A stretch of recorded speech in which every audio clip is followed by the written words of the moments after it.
Good evening, everybody. Welcome to another edition of the Pits of Metal and Motorcast. This is yours, Dave. I got a special guest all the way from Denver, Colorado, Liquid Titanium. How's it going, guys? Let's do it. Right. Hello. Fantastic. Thanks for having us. Oh, no problem. Yeah. So, how you guys doing in this home lockdown thing going on? You know, I'm learning a hell of a lot of cool riffs, so I'm doing pretty well. At least someone's doing it. Rearranged part of the house so I could have a digital set at the house. Nothing's changed for me, really. I live in a basement and I don't go out and talk to people anyway, so aside from the weird toilet paper thing, nothing's really that different. Funny part is I work at a hotel, so we have mountains of toilet paper. Okay, so you're a hermit. He's a hermit crab. Yep. All right, so you guys want to go ahead and introduce yourselves? Sure, absolutely. I'm Brad Wagner, and live in Aurora, Colorado, and I play guitar and do backup vocals for Liquid Titanium. Beck? I'm Mike Enders. I play the drums for Liquid Titanium. My name is Jake Arterburn. I am from Russia. No, I'm just kidding. I'm here in Arvada, Colorado. I play the bass. I'm your bass man. And I'm Erica, and I live in Thornton, I guess, and I sing. Yay. Very beautifully, by the way. Oh, thank you. Jake just recently joined our band after our former bass player needed to part ways due to medical reasons. So we're very happy to have him on board.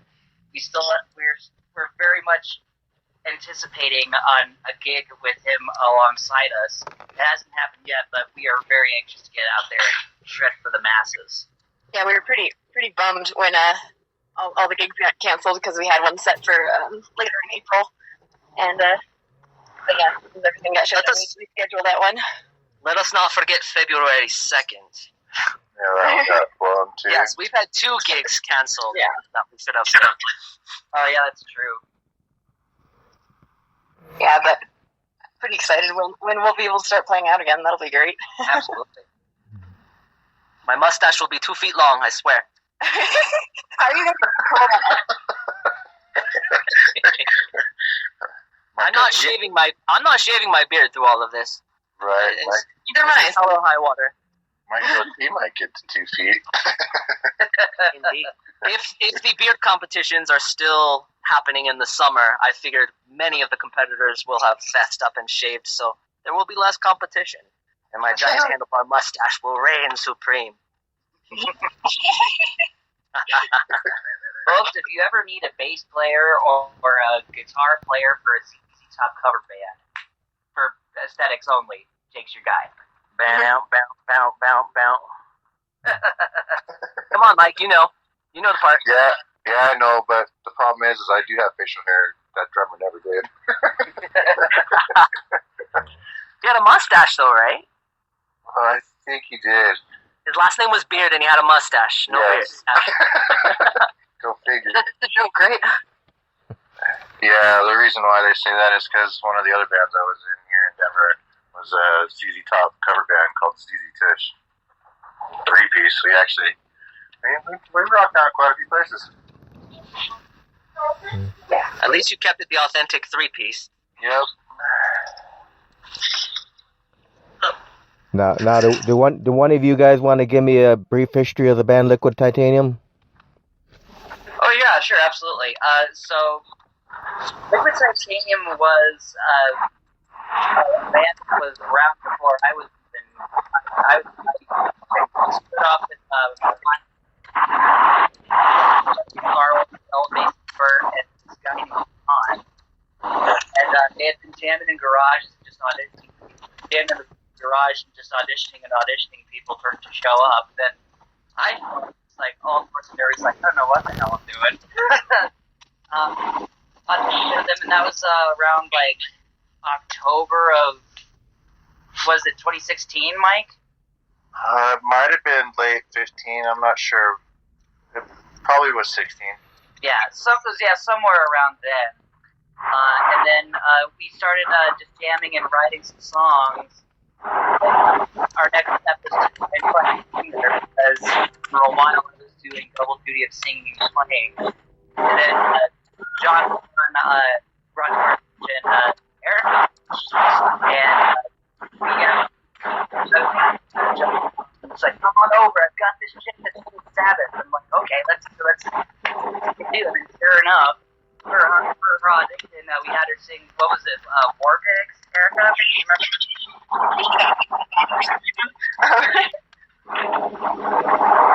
Yeah, I think it was War Pigs. It was a Sabbath song. And then it's just play with what she was to do, and then we finally had a full band. And then our next mission was how we were gonna get out of the garage and keep going with the shows. For an all-female tribute band of something called Paradise Kitty. And then there for and more national acts to open up with. So it's been quite a ride, and still looking forward to many more in the future.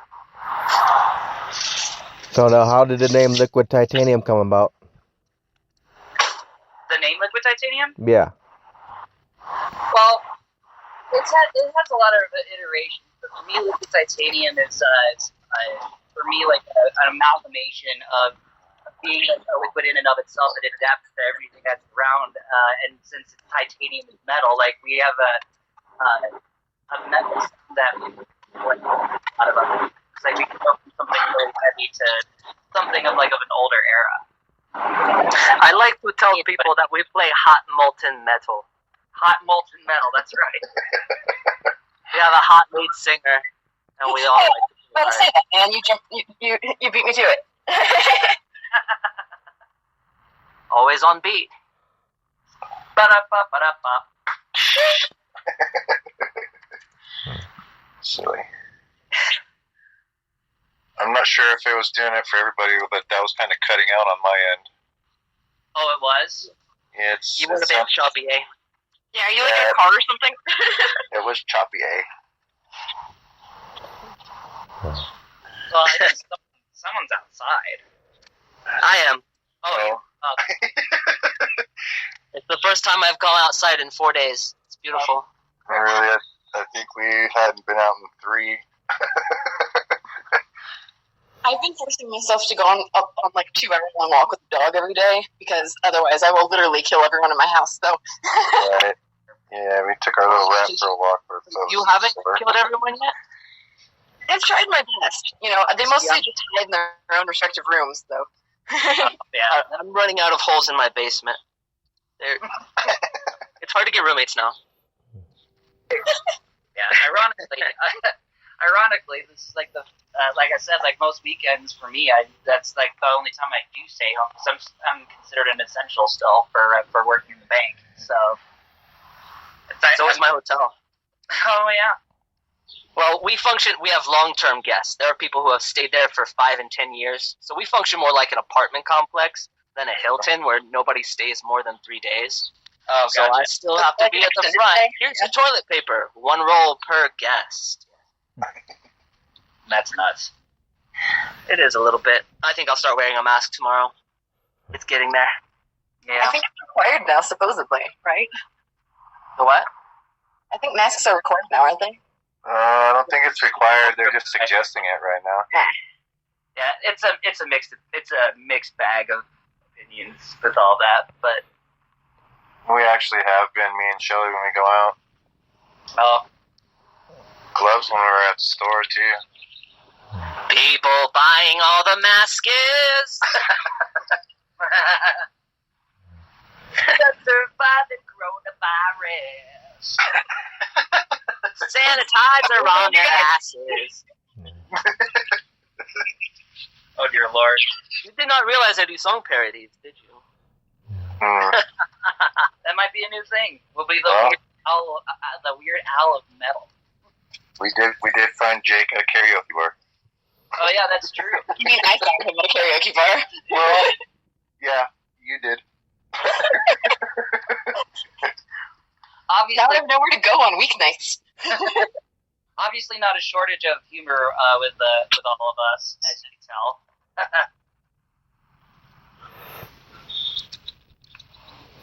Now, do you guys have any plans to get together and do like a Facebook Live set like a lot of these bands are doing now? We did do a few Facebook Lives. It was a while ago, though.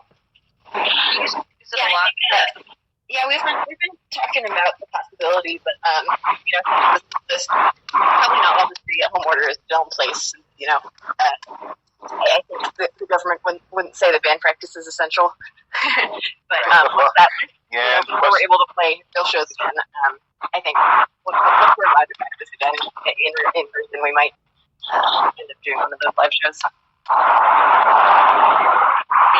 Normally used to just use Facebook Live for most real putting our out there as it were, but I'll use the Facebook Live for reference and everything. So it's okay, where are the videos from our shows? And I don't even know if there's really a way to take them down to make more space. And it's sort of once they're there forever. But yeah, it's fun. I saw a band with a local out for Grind. They had a show that to have. He had a long talk with the owner over at the venue. Do a live show as if it were happening, in a regular setting, but there was nobody there. I thought that was interesting. I'm just oh, okay. Then ever since this whole thing started, all bars and venues were shut down, so it's just okay, we're kind of left with no choice.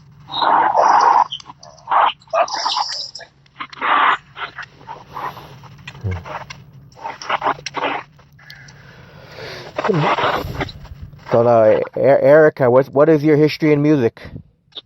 Did you say me? Yeah. There's a lot of buzz going on right now. Music.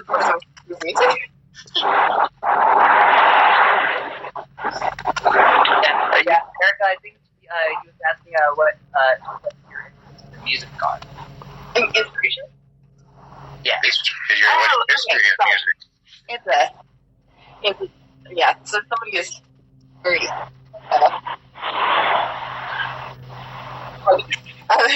anyway, I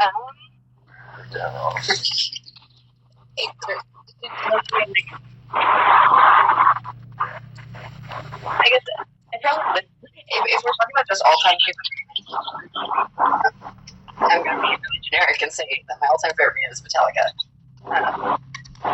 But weird, right?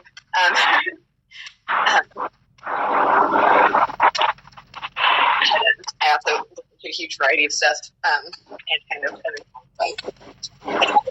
performing and stuff. A huge variety of artists, a lot of grunge and a lot of harder metal stuff too.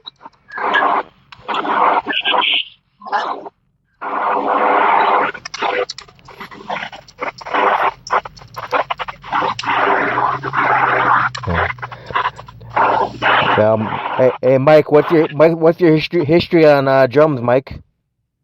My history with drums is I started at a pretty young age, but didn't really play for very long. And then had an unfortunate fault where I ended up with plates and about 8 screws in each one of my heels. And then later on, I started picking up RC cars again, and then I started playing with a buddy, and that's who wanted to start up the ZZ Fish stuff because I had a track behind my shop. So I think out of a total amount of years, the whole history is probably about 7 to 8 years. No real technical training. I have never really been able to count very well, but I don't know. I'm able to keep my pace in just about every song we do, even when we have errors. So So I don't know. It's more of a love for music than the length of time I've played, really. What kind of drum kit are you playing out of? I made my own custom kit right now. It's an old Pearl set that's been redone. I completely refinished the insides with like a cherry wood finish with the outside of it was drawn on by me. There's chains on. They're all 8-ply.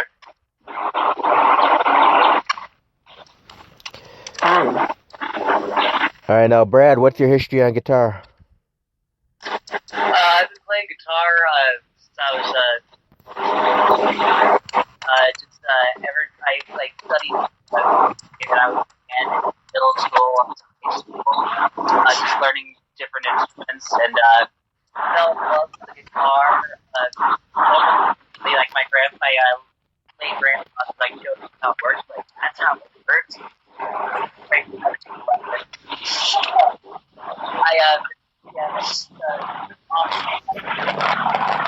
with it where I could as I got older.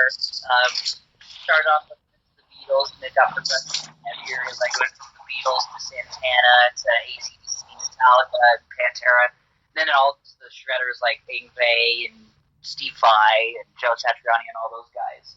So as soon as I learned that a guitar can do all those things, I wanted to try it out as definitely help. So yeah, definitely nerded out. And aside from also playing with these guys, I also do some guitar work for musicals. I play in the orchestra pit for a lot of them, and since my degree's also in theater, like I still have a little bit of a semblance of still having that theater life as well. So it's pretty nice. Hey, and don't forget the time where you were a lead in a musical, bro. Oh yeah, that's right.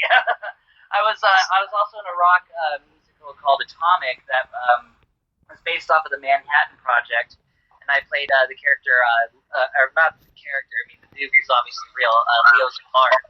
That had some really awesome music that came with that as well. That the creators are from Australia. They flew all the way out to from Australia to come see us perform because it had only been done like 5 times in the States on Broadway.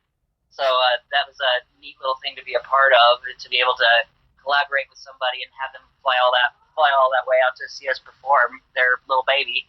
I even gave them a signed copy of our EP, Burnt Bridge.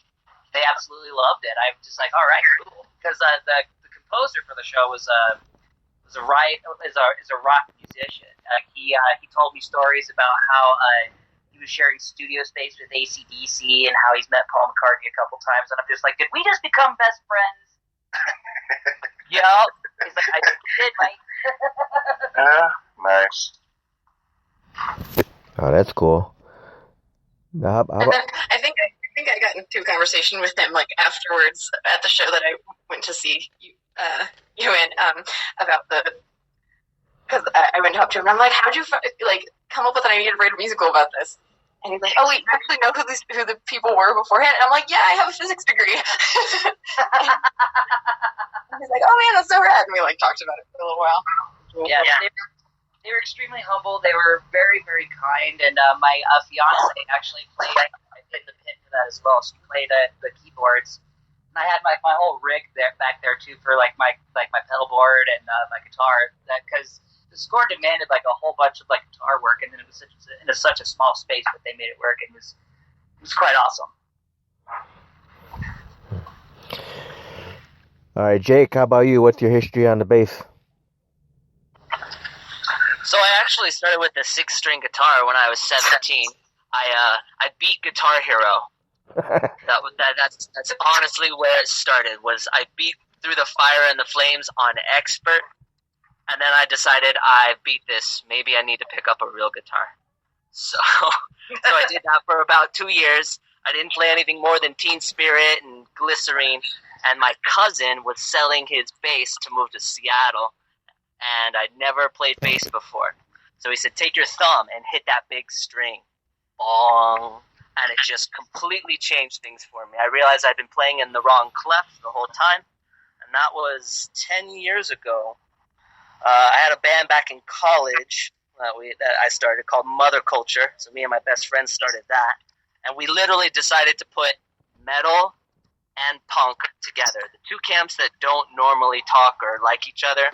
We decided to play punk-linked songs with metal solos inside them, and that was diehard what we were going to do. But just like Mike, I have no official music theory training.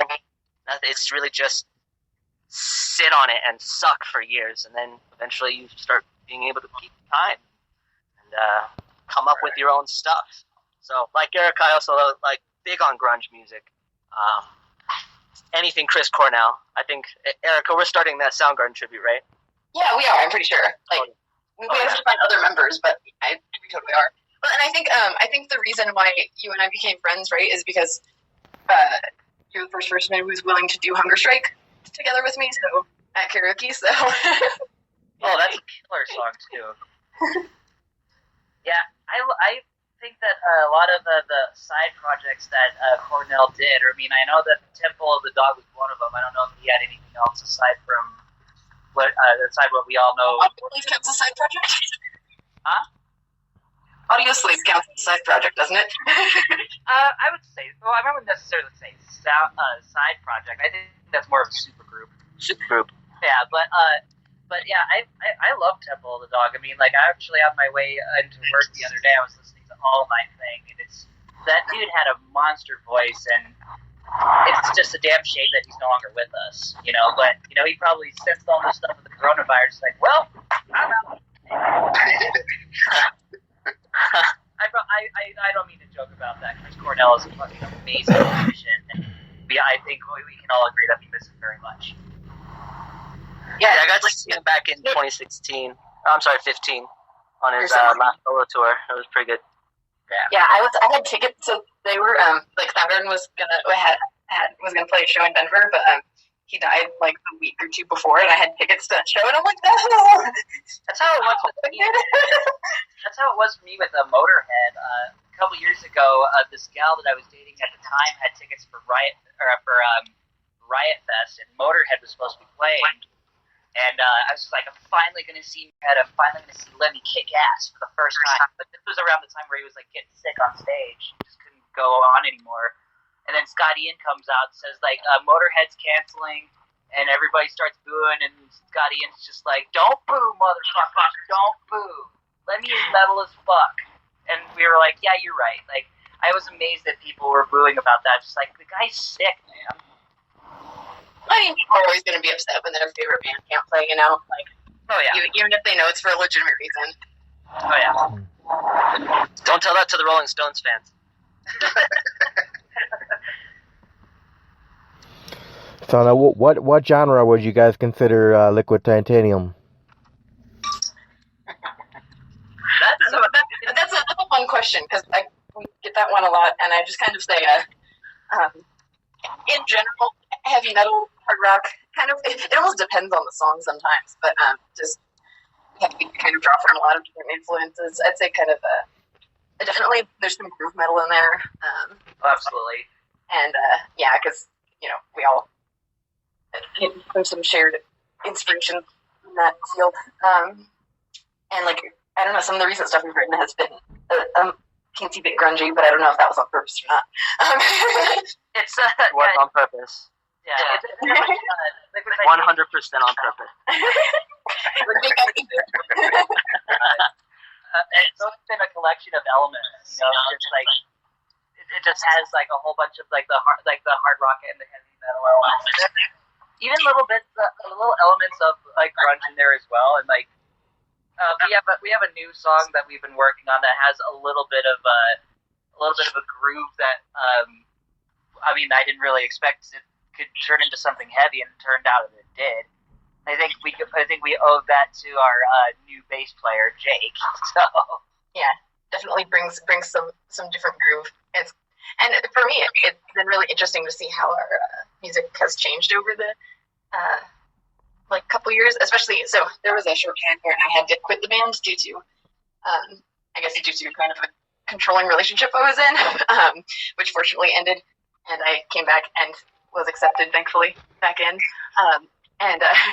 was actually that Atomic show. Like she had it was like sometime before she had asked me about tickets, and then she told me about how that relationship was over, and I'm just like, oh, well, now that he's on the picture, you want to come back?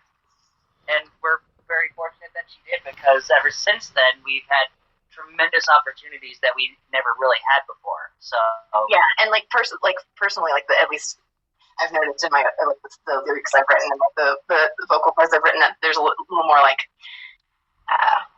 don't know, anger and aggression that I have, and I kind of take it more. I don't know. I just have approached it with new fire, and absolutely. I've often referred to this as Erica Volume 2. It's like and Volume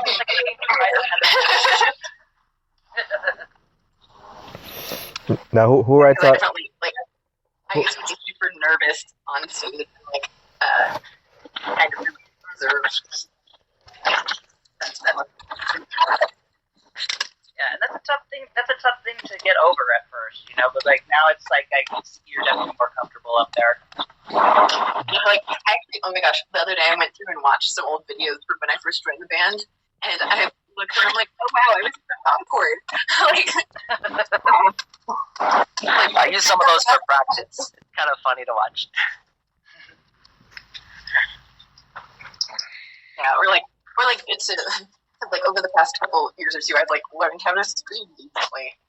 Where as a kid, I definitely Now, it's kind of fun to every so often sit and look back at things you've done before and be like, wow, I've improved a lot since then. Gives you inspiration to continue improving. Absolutely. Now, who writes all the lyrics for the band?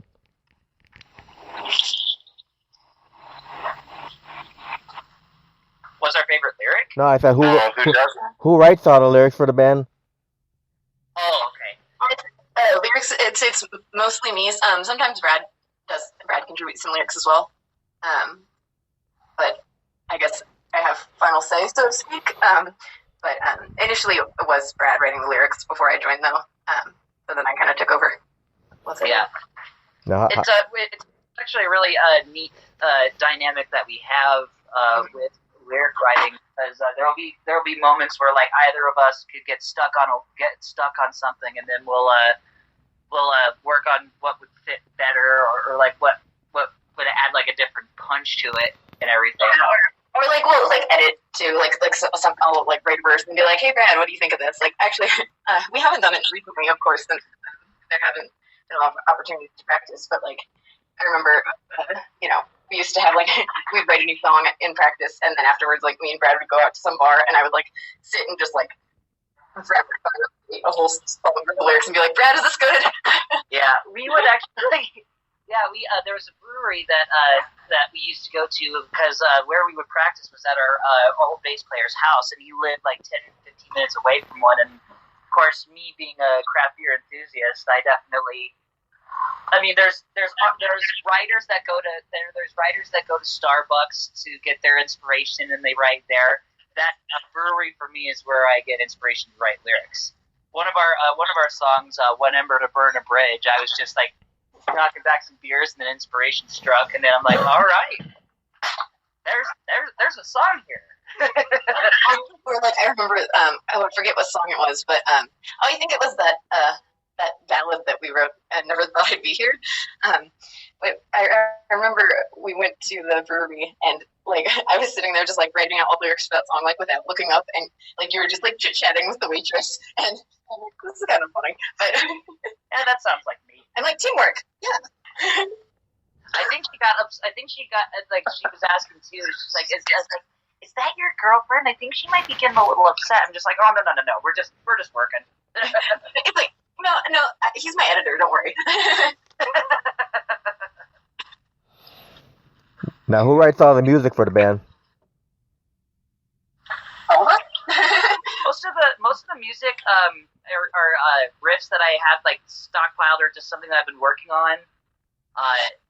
Originally, when our old bass player Bert was in was in the band, like he would just like come in with like a bass line, and we would just like build it on the spot. So a lot of it's like a collaborative thing. Kind of happened recently too, didn't it? Like with Jake's riff, we built one song from it. Yeah, that's how we write with Jake as well. Is that Jake actually, like, one of our newer songs that we're really excited about bringing to the public is one that Jake scored from one of his bands. Was it Jake that this song came from? What's that? The great. The riff. Okay, so that riff is from a song we originally, in my old band, that we called Burning Bridges. And Burning Bridges was somewhere in the chorus for it. So when I brought that to the band, we'd realized, we already have 2 or 3 references to that and a song that talks about that. So we're going to have to change it up. Fine. Fair enough. That's part of the reason why it seemed like kind of fate almost, because it's like, oh man, that really cool riff he has. Like, that's funny that the original title was Burning Bridges, like the same as our EP. You know, like. Right. Yeah. So a lot of it is a collaborative process. I mean, there'll even be some times where like we're like, if there's a solo that I just can't come up, that I'm not sure where one should be or if there should be one in the first place, they'll like somebody will chime in and say, you know what would sound really good there, a guitar solo, and I'll be like, hold my beer, let's do this. Now, where was the EP? Well, that's why you could, Where was the EP recorded at? The EP is available on Amazon, iTunes. Brad, wait a second. What? It started off at Modular Overload with Jamie Hilliard, and then it ended up getting finalized down at Evergroove, and then we've done a reversion of it that Erica would know where that was done from. So like it's kind of interesting. There's like kind of 2 versions of our EP. Could just for a variety of reasons that I'm not going to tell you the whole story because it would take too long. But but in any case, the more recent version was recorded at Module Overload and then mastered at All Aces Studios with Austin Mini. Now, how long was the recording process? How long is what? Sorry. How long was the recording process? Yes. I think our first session was about 5.5 hours, and we put 5 songs down. And then we went back for some retakes with some guitar and vocals and remixing stuff. Yeah. It took about another 2.5 hours. Yeah, and then for the second, I don't know, new and improved with me singing it again version, I think to redo all of my vocal parts and I added some backup things too, I think, in that, and that took a couple hours. I don't remember exactly how long, but it was pretty fast. It was really fast. A lot of these songs are ones that we've played a million times live and a million times in practice, so like it's pretty quick. It takes with that. Now, are you guys currently working on any new material? Yeah, We are since we've taken Jake on, we've been working on a few things and revising some stuff, and we were talking about getting back in the studio, but I don't know if anybody's going to really let too many people in right now. Yeah, a lot of once we're allowed to leave our houses again, I think. Right. We get a little bit more practice in with Jake too, and feel a little more comfortable with all of us. Well, I'm personally for both my own purposes and for band purposes, have been working on getting a home recording setup organized. Like I have some decent microphones and things like that. Just kind of getting that whole thing set up. Retrofitting the guest room closet into a vocal booth. Pretty cool. Right, yeah. Now, will you guys do another EP or a full length? That's something that we've been discussing for a while now, is whether or not we want to move forward with putting a whole record together, or just doing another EP and then combining the 2 EPs and making it into an album. But I think you could kind of go I don't know if you know the band Greta Van Fleet. They kind of did a cool thing where they released 3 EPs in a row that kind of like built on each other to become a whole album within the span of like 1 year. I didn't know that about them. That's actually really cool. Yeah, I know. It's like they released their first EP, and then their second EP was like the first plus 5 new songs, and then the third one was like, it's just like a stacking. Star Wars trilogy. Yeah, and it is like a super cool album, and I like that kind of thing because like then fans have something more frequent, to listen to. And it leaves people wanting more, in my opinion. Just like, okay, you want that? That's what we have. Why don't you come out and see it so that you can hear some more of what we have to offer? Yeah, and honestly, like I think a lot of bands are going that route these days. Are going the like releasing more EPs or smaller sets of songs rather than full length albums, just because by virtue of having something to release more frequently and money. Also, that's always a consideration because it's expensive to record. Now for each Seems like the attention span of the masses can't tolerate more than 6 songs at a time. So to put out a whole concept, the whole concept album thing that we love, we cherish all these concept albums, and yet no one's releasing them now. Yeah, right. Remember not to be like all the other bands. now That's for not the concept of my album is ADHD.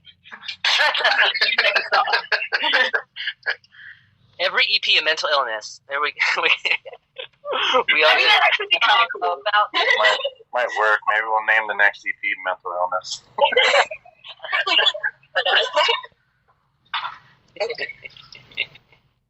now for each one of you, what would you consider to be your fondest memory of being in this band so far?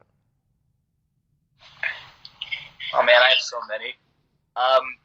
I think one of my fondest memories of being in Liquid Titanium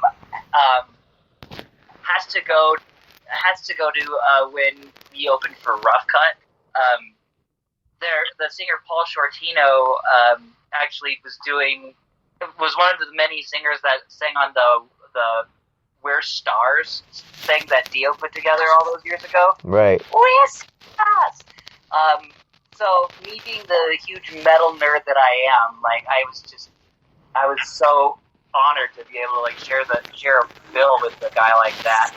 And what was really cool is that after all these years of him being in music and Rough being around, the guy was still able to hit the same notes as he was in the 80s. It just blew my mind how he's able to keep that vocal strength up. And good friend of ours and promoter for one of the local production companies in Denver, Wolfpack Productions, Jim Chapman, band Roar was playing, and Paul Shortino invited him up to come sing that song with him.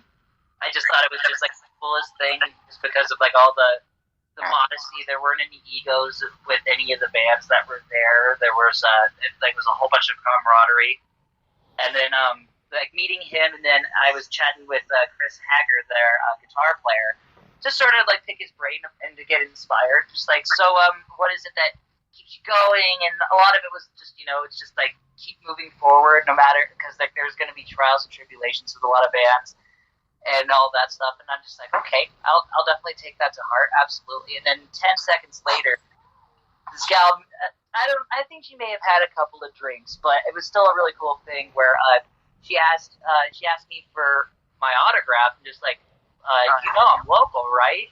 And he's in Rough Cut, get his autograph. He's no, I want both of you. So I'm just okay, well, why don't you go ahead and get his first, because he's more famous than I'll ever be. So yeah, it was just a really cool feeling. I got I had my rock star moment for a good 10 seconds. Just okay, this works. I thought for sure you were going to say when we played with Hookers and Blow. Oh, well, Hookers and Blow, definitely. I mean, there's so many crazy things that this band has done. It's hard to just pick one, but one that definitely stands out to me is definitely Rough Cut. I think for me, the one show that stood out the most for me was when we had pretty much packed house when we played with Satan Abel. Oh, that's right. It was on a Tuesday night. Yeah. A Tuesday night, and we were playing to a house that would be easily like a packed house, like on a Friday or Saturday. Yeah, that was pretty neat. That one was neat because I'm like, oh yeah, we're opening for a band that you've heard of, and it's not from the 80s. Right. What's your fondest memory, Erica? So for me, my first, honestly, my favorite was probably when we put together that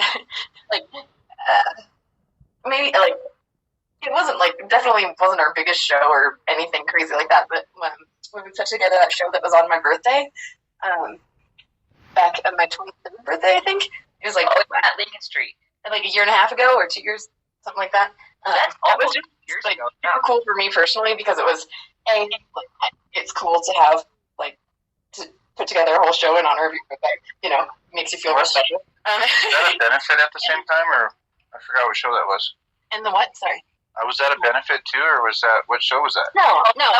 It was because we kind of put it together ourselves. And that was the coolest thing about it for me was that I kind of just asked a couple other local bands that I was a fan of, if they would play the show, if they would play the show for me on my birthday, and it was super Fortune and Fallacy and Hail Satan. Yes, I remember that now. Shelly was just saying Hail Satan beside me. Yeah, and it's oh man, these are talk about other local bands that I'm a huge fan of, and they're gonna come play for my birthday. Yay! It was super exciting, and also there's kind of a surprise. There's fun events too. That was a surprise to me. I don't know. There's a photo that I saw recently from that show of me with a bunch of cake in my face, and I'm not really remembering exactly how that happened, but and I think Brad, you also ended up with cake in your face. Oh yeah, no, they played that thing where they were playing games at the end of that show or some kind of raffle thing, and you guys had raffle tickets or something. Oh yeah, and I also won.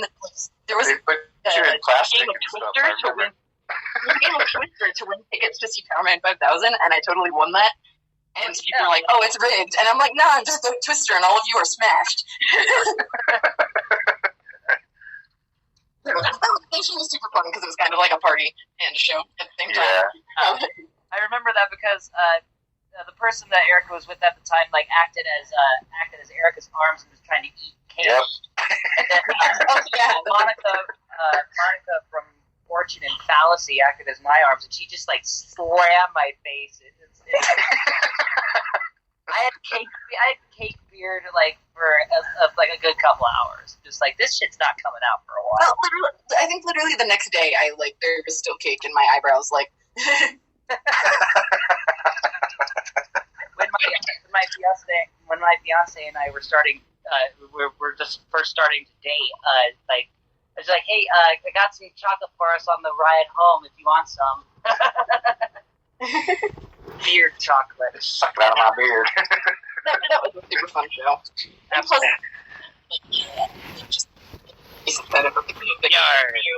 called me Mocha Beard.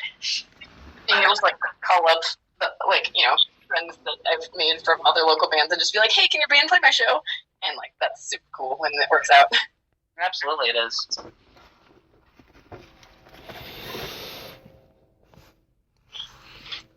Now, Jake, I know you're the new guy in the band, but do you have a fondest memory of being in this band so far?